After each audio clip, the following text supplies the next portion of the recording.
ഞങ്ങളും ക്രൂശിക്കപ്പെട്ട ക്രിസ്തുവിനെ പ്രസംഗിക്കുന്നു. ദൈവ തിരുനാമത്തിന് മഹത്വം ഉണ്ടാകട്ടെ. 84 സങ്കീർത്തനം 6 വാക്യം നമുക്ക് വായിക്കാം. കണ്ണുനീർ താഴ്വരയിൽ കൂടി കടക്കുമ്പോൾ അവർ അതിനെ ജലാശയമാക്കി തീർക്കുന്നു. മുൻമഴയാൽ അത് അനുഗ്രഹപൂർണമായി തീരുന്നു. അവർ മേൽക്കുമേൽ ബലം പ്രാപിക്കുന്നു. എല്ലാവരും സിയോനിൽ ദൈവസന്നിധിയിൽ ചെന്നെത്തുന്നു. ദൈവത്തിന് സ്തോത്രം. 84 സങ്കീർത്തനം എഴുതിയത് ആര് എന്നതിൻ്റെ ഹെഡിങ്ങിലുണ്ട്. കോരഹ് പുത്രന്മാരുടെ സങ്കീർത്തനം. കോരഹ് പുത്രന്മാർ. ഈ കോരഹ് എന്ന് പറയുന്നത് മോശയുടെ ഫസ്റ്റ് കസിനാണ്. മോശയുടെ അപ്പൻ്റെ സഹോദരൻ്റെ മകൻ കോരഹ്. കോരഹ്, ദാഥാൻ, അബീറാം, അവർ 3 പേരും ദൈവത്തിൻ്റെ വേലക്കാർ തന്നെയാണ്. അവർ ദൈവത്തിൻ്റെ ശുശ്രൂഷക്കാർ തന്നെയാണ്. അവർ ദൈവത്തിൻ്റെ വേലയിൽ സഹായിക്കുന്നവരാണ്. അവർക്ക് മാന്യമായ വേല കർത്താവ് കൊടുത്തിട്ടുണ്ട്. നിത്യനായ ദൈവം അവരെ അവഗണിച്ചിട്ടില്ല, അവരെ പരിഗണിച്ചുകൊണ്ട് തന്നെയിരുന്നു.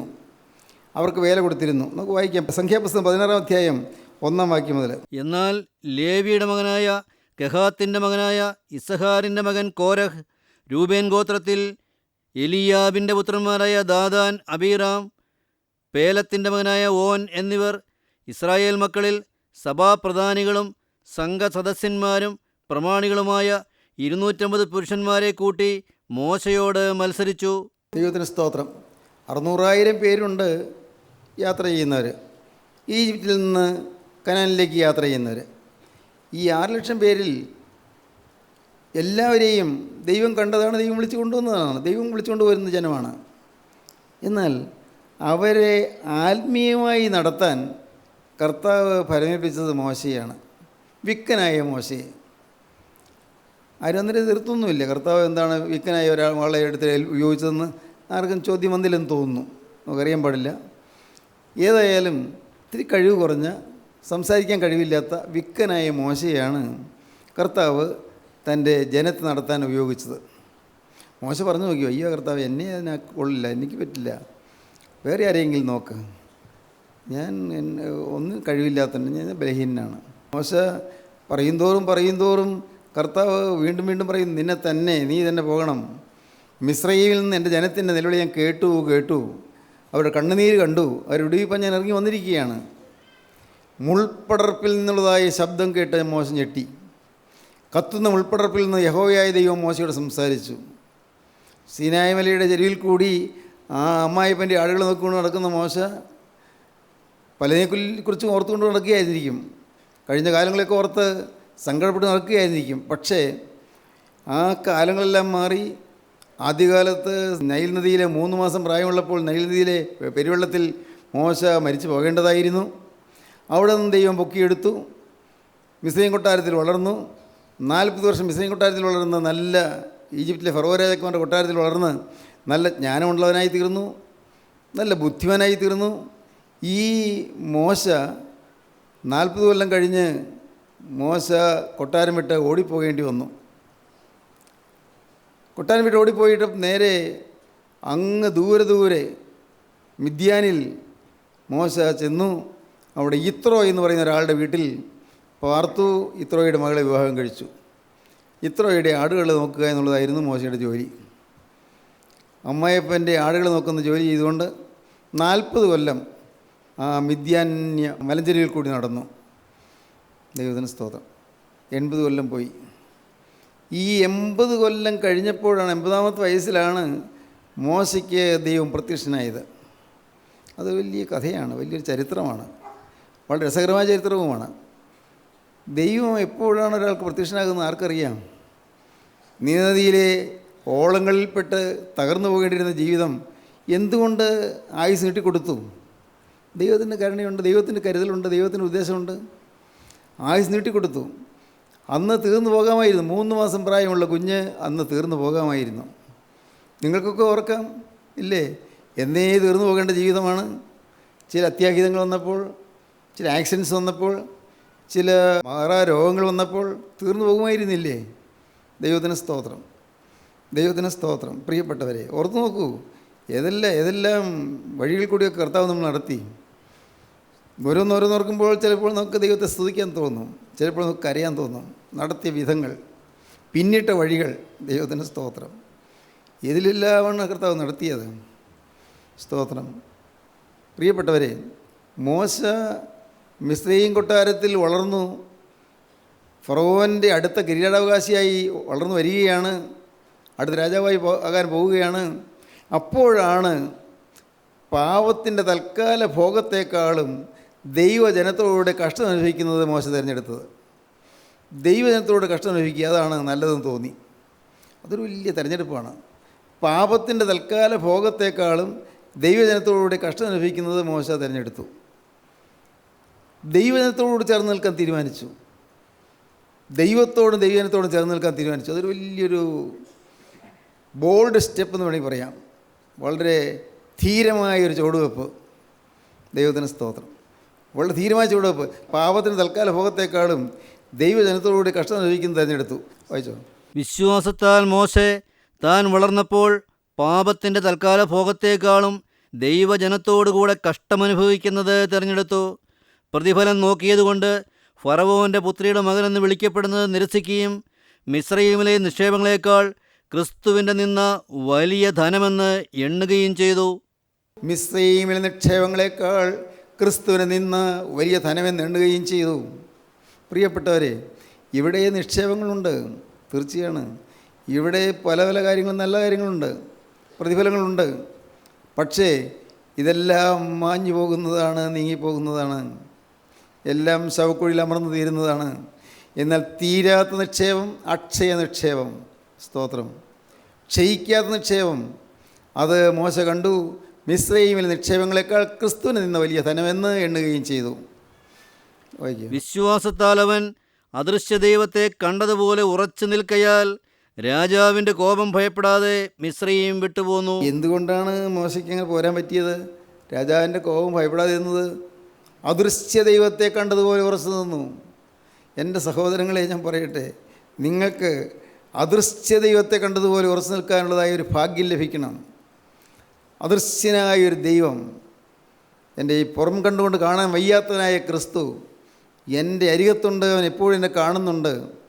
ഞാൻ എന്ത് തെറ്റ് ചെയ്യുന്നു നോക്കിക്കൊണ്ട് എന്നെ കുറ്റം വിധിക്കാൻ നിൽക്കുന്നവനല്ല. ഞാൻ തെറ്റ് ചെയ്താലും തെറ്റിൽ നിന്ന് എന്നെ കോരിയെടുക്കാൻ അടുത്ത് നിൽക്കുകയാണ്. അവസ്ഥയിലേക്ക് പോയാലും എന്നെ തള്ളിക്കളയാതെ എന്നെ സ്വീകരിക്കാൻ കാത്തു നിൽക്കുകയാണ്. അപകടം എനിക്ക് വരാൻ തുടങ്ങുമ്പോഴേക്കും എന്നെ കോരിയെടുത്ത് തൃക്കരങ്ങളിൽ വഹിക്കുവാൻ കാത്തു നിൽക്കുകയാണ്. പാപത്തിൻ്റെ തൽക്കാല ഭോഗം എനിക്ക് വേണ്ടേ വേണ്ട. ഇങ്ങനെ ജീവനുള്ള ദൈവം മോശയെ വിളിച്ചു, തിരഞ്ഞെടുത്തു, ജനത്തെ ഏൽപ്പിച്ചു. 600,000 ചുമതല മോശയെ ഏൽപ്പിച്ചു. മോശയ്ക്ക് സഹായിയായി അഹരോനുണ്ട്, മോശയ്ക്ക് സഹായിയായി മിരിയാമുണ്ട്. അഹരോൻ 3 വയസ്സ് പ്രായ കൂടുതലുള്ള ചേട്ടൻ, മിരിയാം 6 വയസ്സ് പ്രായ കൂടുതലുള്ള സഹോദരി. ആ കുടുംബം അത് ഭാഗ്യമാണ്, ഒരു അനുഗ്രഹിക്കപ്പെട്ട കുടുംബം, ദൈവം വിളിച്ച കുടുംബം. ഈ മോശ ജനത്തെ നടത്തിക്കൊണ്ട് പോകുമ്പോൾ മോശയുടെ ഫസ്റ്റ് കസിൻ എന്ന് ഞാൻ പറഞ്ഞല്ലോ, അപ്പൻ്റെ സഹോദരൻ്റെ മകൻ കോരഹ്, അവന് മോശയോട് മത്സരം തോന്നി. ഒരാൾക്ക് മത്സരം തോന്നിയാൽ അപ്പോൾ അതിന് പറ്റിയ ആശയതയുള്ളവരെ കൂട്ടുകിട്ടും. വായിച്ചു. അവർ മോശയ്ക്കും അഹരോനും വിരോധമായി കൂട്ടം കൂടി. മോശയ്ക്കും അഹരോനും വിരോധമായി കൂട്ടം വരിക 250 പേരൊക്കെ കൂടി. അപ്പോൾ ആൾ കൂടി വന്നു. ഒരാൾ മത്സരിക്കാൻ തുടങ്ങിയാൽ മത്സരിയോടുകൂടെ വേറെ ആളുകൾ ചേർന്ന് വരും. മത്സരിക്കാൻ തുടങ്ങിയിരിക്കുകയാണ്. ആർക്കെതിരെ? മോശയ്ക്കെതിരെ. പക്ഷേ നാം മോശയെ കാണുന്നുള്ളൂ. ഈ മോശയെ നിയോഗിച്ചതാരാണ്? മോശയെ അധികാരപ്പെടുത്തിയതാരാണ്? മോശയ്ക്ക് അനുഗ്രഹീതമായി ശുശ്രൂഷ ഏൽപ്പിച്ചതാരാണ്? മോശ ചോദിച്ചു മേടിച്ചതല്ല. പുറപ്പാട് ദിവസം 3-ാം അധ്യായം വായിക്കുമ്പോൾ കാണാം, എനിക്ക് വേണ്ട എന്നാണ് പറഞ്ഞത്. എനിക്കതിന് യോഗ്യതയില്ല, ഞാൻ വിക്കനാണ്, വേറെ ആരെങ്കിലും കരുതിക്കൊള്ളൂ. മോശ ദൈവത്തോട് വാദിച്ചു നോക്കി. അവസാനം ദൈവം കോപിച്ചു. നീ എന്നോട് വീണ്ടും തർക്കിക്കേണ്ട, നിന്നെ ഞാൻ അതിനായിട്ട് നിയമിച്ചിരിക്കുന്ന കർത്താവ് പറഞ്ഞു. അങ്ങനെ മോശ അത് ഏറ്റെടുത്തു. ഈ ജനത്തെ മുഴുവൻ നടത്തിക്കൊണ്ടുപോകാൻ എന്നെക്കൊണ്ട് കഴിവില്ലെന്നൊക്കെ മോശ പറഞ്ഞു നോക്കിയതാണ്. എന്നാൽ ദൈവത്തിന് സ്തോത്രം, കർത്താവ് മോശയാണ് കണ്ടത്. മോശയെ ആ വേല ഫലമേൽപ്പിച്ചു. മിസ്രയീമിലെ അടിമത്തത്തിൽ നിന്ന് മോചനം പ്രാപിച്ച് ചെങ്കടൽ കടന്ന് മരുഭൂമിയിൽ കൂടി നടന്നു പോകുന്ന ആ ജനത്തിന് നേതൃത്വം കൊടുത്തുകൊണ്ട് മോശ അവർക്ക് മുമ്പായി നടന്നു. ദൈവത്തിന് സ്തോത്രം. ആ കൂട്ടത്തിൽ തന്നെ കോരഹ്, ദാഥാൻ, അബീറാം, ഓൻ എന്നിങ്ങനെ 4 പേര് മോശയ്ക്ക് വിരോധമായി സംസാരിച്ചു. തുടങ്ങുന്നത് സംസാരത്തിലാണ്. വിരോധമായി സംസാരത്തിന് മുമ്പ് എന്തെല്ലാം നടന്നു കാണും? പല നാളായി ഉള്ളിൽ തിക്കി തുടങ്ങി കാണും. പല നാളായി ഈ കോരഹിൻ്റെ മത്സരത്തിൽ ഉൾത്തിക്കലുണ്ടായി കാണും. പല നാളായി മത്സരം ഉള്ളിൽ തോന്നിക്കാണും, ചിന്തകൾ വന്നു കാണും. കാരണം sow a thought reap an action, sow an action reap a habit, sow a habit reap a character, and sow a character reap your destiny. ചിന്തയിലാണ് തുടങ്ങുന്നത്. സോ എ തോട്ട് ചിന്തയിൽ ചിന്തയിൽ തുടങ്ങുന്നു, അത് പിന്നെ ഒരു പ്രവൃത്തിയായി മാറുന്നു.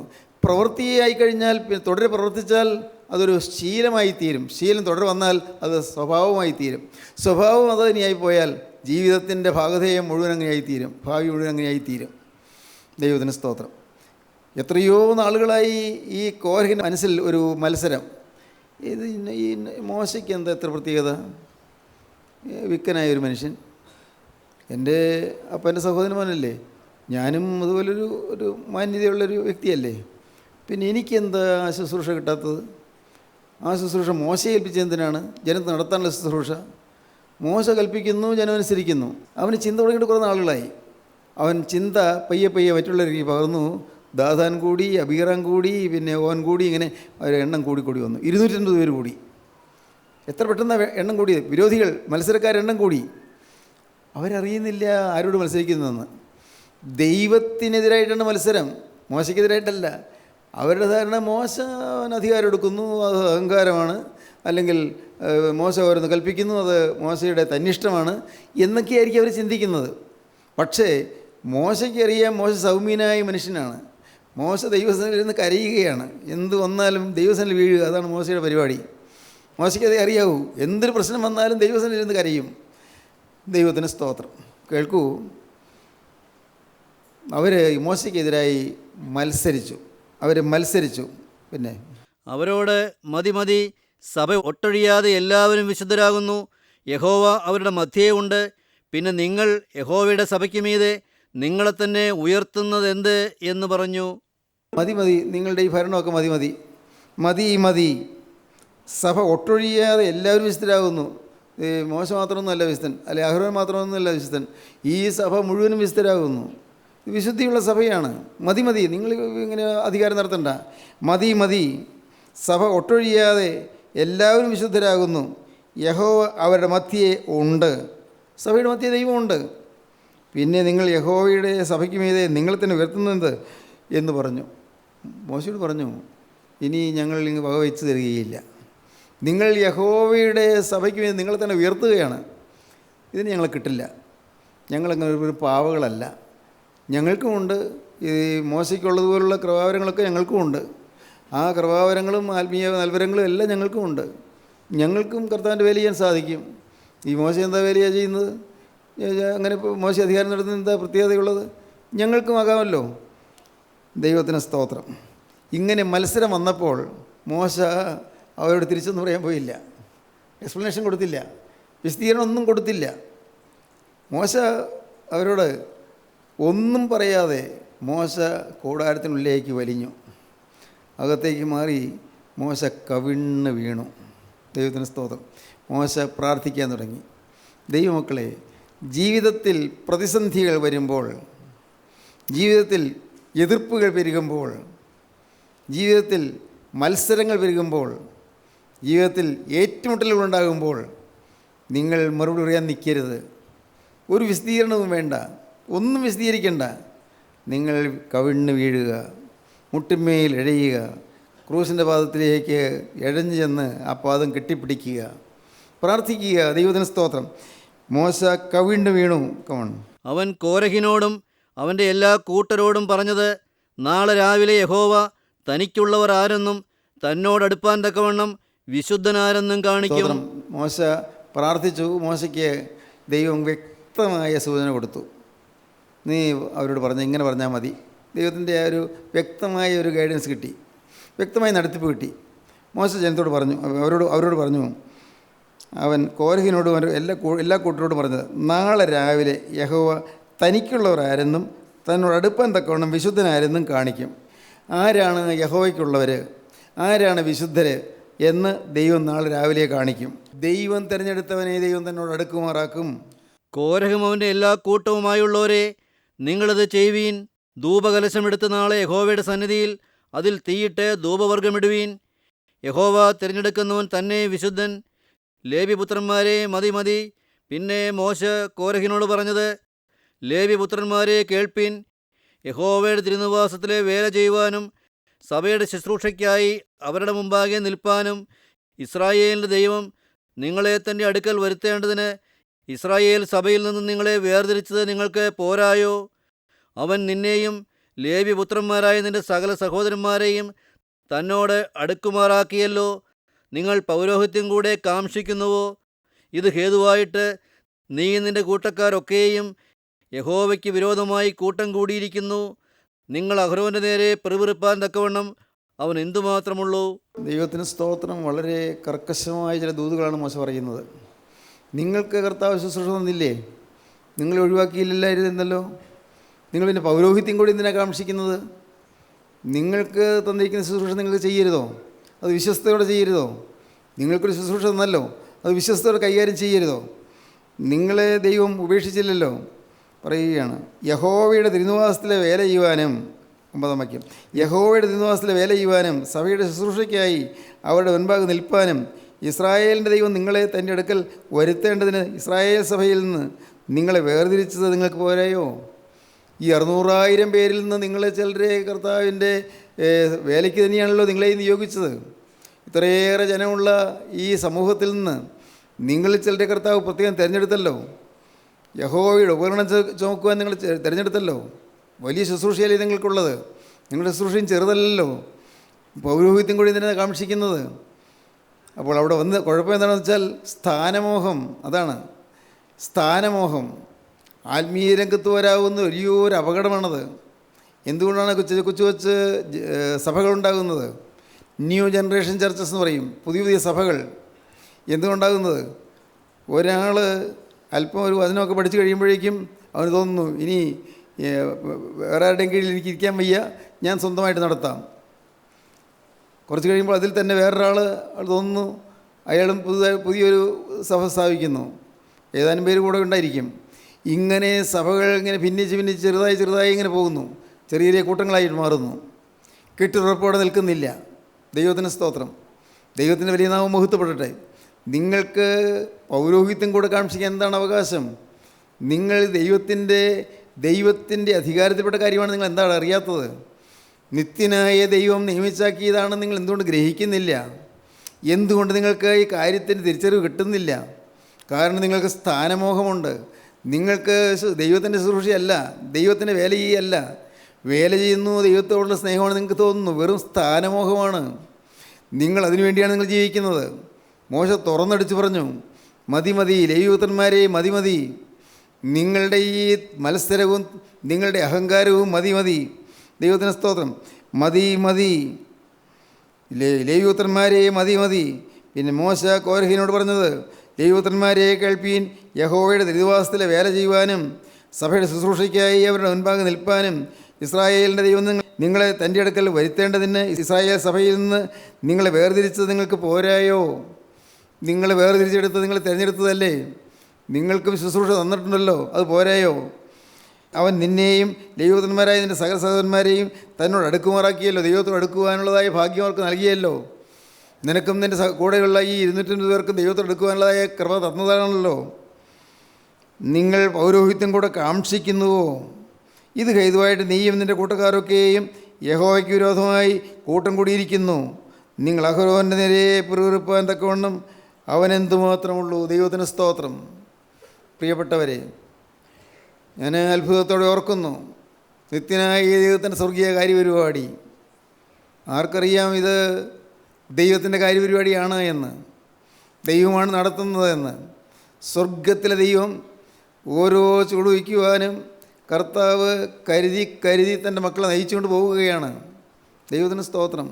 നിത്യനായ ദൈവത്തിൻ്റെ യുഗപരിപാടിയാണ്. ഭാഗ്യവശാൽ നമുക്കും ആ ഭാഗ്യമാണ് കിട്ടിയ ഈ കൂട്ടായ്മയിൽ അതാണ് ഭാഗ്യം കിട്ടിയത്. മനുഷ്യൻ്റെ ആലോചനയില്ലാതെ, മനുഷ്യൻ്റെ ചിന്തയില്ലാതെ നിത്യനായ ദൈവം അത്ഭുതകരമായി ഓരോ നടത്തിക്കൊണ്ട് പോകുന്നു. ദൈവത്തിന് സ്തോത്രം. ഓരോ കാര്യങ്ങൾ നിർവഹിച്ചു കൊണ്ട് പോകുന്നു. നമ്മുടെ ആരുടെയും കയ്യില്ല. എനിക്ക് നല്ല ഉറപ്പാണ്. എൻ്റെ യാതൊരു കയ്യുമില്ല, എൻ്റെ യാതൊരു കഴിവുമില്ല, എൻ്റെ യാതൊരുവിധമായ സ്വാധീനവുമില്ല. കർത്താവ് തരുന്നതല്ലാതെ എനിക്ക് മറ്റൊന്നുമില്ല. എനിക്ക് സ്വന്തമായിട്ടൊന്നുമില്ല. എനിക്ക് സ്വന്തമായിട്ടുള്ളത് ഒരു ഭീരുത്വം മാത്രം, സ്വന്തമായിട്ടുള്ളത് പെട്ടെന്ന് വാടിപ്പോകുന്നൊരു പ്രകൃതം മാത്രം, സ്വന്തമായിട്ടുള്ളത് എപ്പോഴും തളർന്നു നിൽക്കുന്ന സ്വഭാവം. കഴിവില്ല. ദൈവത്തിന് സ്തോത്രം.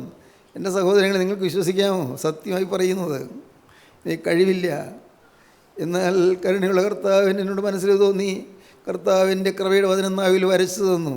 സ്തോത്രം. ഈ നാവിൽ കർത്താവിൻ്റെ വചനം വരച്ചു തന്നു. സ്തോത്രം.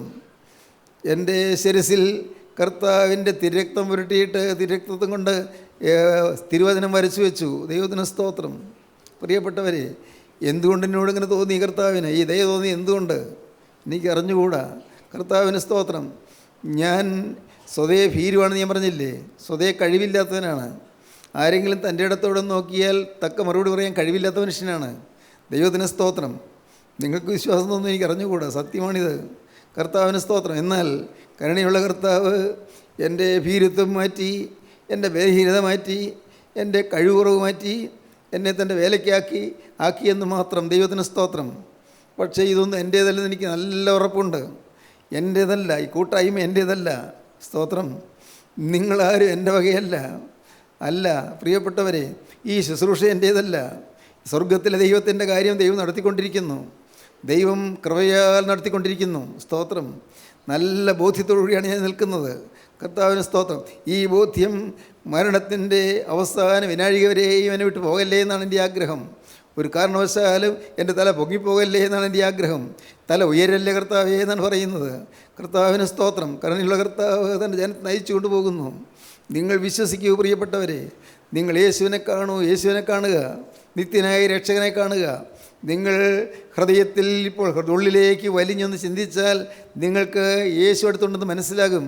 ഹൃദയത്തിലേക്ക് ഒന്ന് ഉൾവലിഞ്ഞ് ചിന്തിക്കൂ. യേശു അടുക്കലുണ്ട്.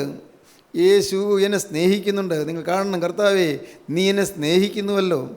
ഞാൻ ബലഹീനാണെങ്കിൽ നീ എന്നെ സ്നേഹിക്കുന്നുവല്ലോ. ഞാൻ മഹാഭാവിയാണെങ്കിൽ നീ എന്നെ സ്നേഹിക്കുന്നുവല്ലോ. തെറ്റുകളേറെ ഉണ്ടെങ്കിൽ നീ എന്നെ സ്നേഹിക്കുന്നുവല്ലോ. പാവങ്ങളേറെ വന്നവളാണെങ്കിൽ നീ എന്നെ സ്നേഹിക്കുന്നുവല്ലോ. എൻ്റെ ദൈവമേ, ഞാൻ എത്ര ബലഹീന പ്രകൃതിയുള്ളവളാണെങ്കിൽ നീ എന്നെ സ്നേഹിക്കുന്നല്ലോ. നാഥ, ഞാൻ എത്ര നിസ്സാരനാണെങ്കിൽ നീ എന്നെ സ്നേഹിക്കുന്നുവല്ലോ. എൻ്റെ കർത്താവേ, എൻ്റെ ദൈവമേ, എനിക്ക് വിദ്യാഭ്യാസമില്ല, എനിക്ക് കഴിവില്ല, എനിക്ക് ആരോഗ്യമില്ല, എനിക്ക് തൻ്റെ ഇടമില്ല, എനിക്ക് വചനത്തെക്കുറിച്ചുള്ളതായ യാതൊരു ഗ്രാഹ്യവുമില്ല. കർത്താവേ, ഞാൻ ഒന്നുമില്ലാത്തവനാണ്. എന്നാൽ യേശുവേ, എന്തുകൊണ്ടോ നിനക്ക് എന്നോട് സ്നേഹം തോന്നിയിരിക്കുന്നു. ദൈവത്തിന് സ്തോത്രം. എൻ്റെ ബഹുമാന്യ സഹോദരങ്ങളെ, ഈ സ്നേഹത്തെ നിങ്ങൾ കാണുക. അതാണ് കുരിശിലെ സ്നേഹം. നിങ്ങളെ വ്യക്തിപരമായി അറിയുന്ന ദൈവത്തിൻ്റെ സ്നേഹം, വ്യക്തിപരമായി സ്നേഹിക്കുന്ന ദൈവത്തിൻ്റെ സ്നേഹം. കർത്താവിന് സ്തോത്രം. കണ്ണുനീർ താഴ്വരയിൽ കൂടി കടന്നു പോകുന്ന ഓരോരുത്തരും ചിന്തിക്കൂ, നിത്യനായ ദൈവത്തിന് എന്നെക്കുറിച്ചൊരു പദ്ധതിയുണ്ട്, ഒരു പരിപാടിയുണ്ട്. അവൻ എന്നെ വെറും കൈയായി വിടാനല്ല ഉദ്ദേശിച്ചിരിക്കുന്നത്. എന്നെ എൻ്റെ പഴയ തലമുറയിൽ നിന്ന് വേർതിരിച്ച് വിളിച്ചത് എന്നെ തൻ്റെ ഒരു വിശുദ്ധനാക്കാനാണ്. യേശുവിൻ്റെ വിശുദ്ധനാകാൻ. ദൈവത്തിന് സ്തോത്രം. പ്രിയപ്പെട്ടവരെ, ഒന്നും കിട്ടിയില്ലെങ്കിലും നിങ്ങൾ പറയണം, കർത്താവേ, എനിക്ക് ഒരൊറ്റയ്ക്കൊരാശ മാത്രമുണ്ട്, ഒരേയൊരാശ. യേശുവേ, നിൻ്റെ ഒരു വിശുദ്ധ സാക്ഷിയാകണം. ഹല്ലേലൂയ. ഒറ്റയ്ക്കൊരാശയേ ഉള്ളൂ. യേശുവേ, എനിക്ക് നിൻ്റെ വിശുദ്ധ സാക്ഷിയാകണം. കർത്താവേ, എനിക്ക് നിൻ്റെ ശിഷ്യനാകണം. കർത്താവേ, എനിക്ക് നിന്നെ അനുഗമിക്കണം, എൻ്റെ കാച്ചുകൂടിൽ കൂടി നടക്കണം. യേശുവേ, എന്നെ വിട്ട് നീ പോകല്ലേ, നീ എനിക്ക് മറഞ്ഞു പോകല്ലേ. യേശുവേ, നീ മറഞ്ഞു പോയാൽ ഞാൻ എന്ത് ചെയ്യും? എനിക്ക് ആരുമില്ലല്ലോ, എനിക്ക് താങ്ങും തണലുമായിട്ട് ആരുമില്ലല്ലോ. നീ എന്നെ വിട്ടു പോയാൽ ഞാൻ പൂജ്യമായി പോവില്ലേ. യേശുവേ, നീ എന്നെ വിട്ടു പോവല്ലേ. പറയൂ പ്രിയപ്പെട്ടവരെ, യേശുവിനോട് പറയൂ. യേശുവിൻ്റെ കരങ്ങളിലേക്ക് കൊടുക്കൂ. ഭാവി യേശുവിൻ്റെ കരങ്ങളിലേക്ക് കൊടുത്തുകൊണ്ട് യേശുവിനോട് നിങ്ങളൊരു വാക്ക് പറയൂ. യേശുവേ, ഇത്രയും കാലം ഞാൻ ഒന്നുമില്ലാത്തതിനെ പോലെ ജീവിച്ചു. എനിക്ക് കർത്താവുന്ന സ്വത്ത് എന്താണെന്ന് അറിയാതെ ഞാൻ ജീവിച്ചു. യേശുവേ, നീ തന്ന സമ്പത്ത് എന്താണ്? എനിക്ക് തന്ന സമ്പത്ത് യേശു തന്നെയാണ്. യേശു എന്ന നിത്യസമ്പത്താണ് എനിക്ക് കിട്ടിയത്. യേശു എന്ന നിത്യ നിക്ഷേപമാണ് എനിക്ക് കിട്ടിയത്. എൻ്റെ യേശുവേ, അത് എനിക്ക് തരുവാൻ തക്കൊണ്ട് ഞാൻ ആര്? എന്നെ എന്ത് നന്മ കൊണ്ട് കർത്താവേ. എന്നാൽ നീ എന്നെ സ്നേഹിച്ചല്ലോ. ഈ സ്നേഹത്തിന് പകരമായി ഒന്നും തരാൻ എൻ്റെ കഴിവില്ല, ഒന്നും മാത്രം ഞാൻ പറയാം, കർത്താവേ, ഈ ആയുസ് നിനക്ക് വേണ്ടി മാത്രം. ഹല്ലേലൂയ. ഈ ആയുസ് യേശുവേ നിനക്ക് വേണ്ടി മാത്രം. എന്നെ സ്നേഹിച്ച് സ്നേഹത്തിന് പകരം തരാൻ ഒന്നുമില്ലാത്തത് കൊണ്ട് എൻ്റെ ഈ ആയുഷ്കാലം മുഴുവൻ നിനക്കായി ഞാനിതാ അടിയറ വയ്ക്കുന്നു. Hallelujah, hallelujah, hallelujah, hallelujah. ജീവിതം കർത്താവിൻ്റെ പാദപീഠത്തിലേക്ക് സമ്പൂർണ്ണമായി സമർപ്പിക്കുന്നവർ, വ്യക്തമായി തീരുമാനം ഉണ്ടെങ്കിൽ മാത്രം അവരുടെ കരങ്ങൾ ഉയർത്തൂ. ഹല്ലേലൂയ. സ്നേഹം നിറഞ്ഞ ഞങ്ങളുടെ പരിശുദ്ധ പിതാവേ, വാഴ്ത്തപ്പെട്ട കർത്താവേ, ഈ അനുഗ്രഹീത നിമിഷങ്ങൾക്കായി ഞങ്ങൾ നിന്നെ സ്തുതിക്കുന്നു, ഞങ്ങൾ നിന്നെ സ്തോത്രം ചെയ്യുന്നു. അപ്പോൾ ഈ മക്കളെല്ലാം അവിടെ നിന്ന് സന്ദർശിക്കണമേ. ഓരോരുത്തരുടെയും തീരുമാനങ്ങൾ അവിടെ നിന്ന് അറിയുന്നില്ല കർത്താവേ. ഓരോരുത്തരെടുത്തിരിക്കുന്ന നിശ്ചയങ്ങൾ, തീരുമാനങ്ങൾ, നിർണ്ണയങ്ങൾ അവിടെ നിന്ന് കാണുന്നില്ല കർത്താവേ. എല്ലാവരെയും അനുഗ്രഹിക്കണമേ. രോഗികൾക്ക് സൗഖ്യം നൽകണമേ. ഹോസ്പിറ്റലിലായിരിക്കുന്നവർക്ക് സമാധാനവും സൗഖ്യം നൽകണമേ. മനസ്സ് ഭാരപ്പെട്ട് ഉള്ളു നീറിയിരിക്കുന്നവർക്ക് ആശ്വാസം സമാധാനം നൽകണമേ. എൻ്റെ കരുണയുള്ള കർത്താവേ, നിൻ്റെ മക്കളാരും പാരവശ്യപ്പെട്ടു പോകാതെ, ദുരിതം അനുഭവിച്ചു പോകാതെ കർത്താവേ, സമാധാനം അനുഭവിക്കാൻ എല്ലാവരെയും യോഗ്യരാക്കി തീർക്കണമേ. കുടുംബമായി അനുഗ്രഹിക്കണമേ. കുടുംബങ്ങളിലേക്ക് ശാന്തിയും സ്നേഹവും സമാധാനം അയക്കണമേ. അവിടുത്തെ രണ്ടാമത്തെ വരവിന് വേണ്ടി എല്ലാവരെയും ഒരുക്കണമേ. യേശു ക്രിസ്തുവിൻ്റെ വിലയേറിയ നാമത്തിൽ പ്രാർത്ഥിക്കുന്ന കൃപയോടെ കേൾക്കണമേ. ആമീൻ. ഹല്ലേലൂയ.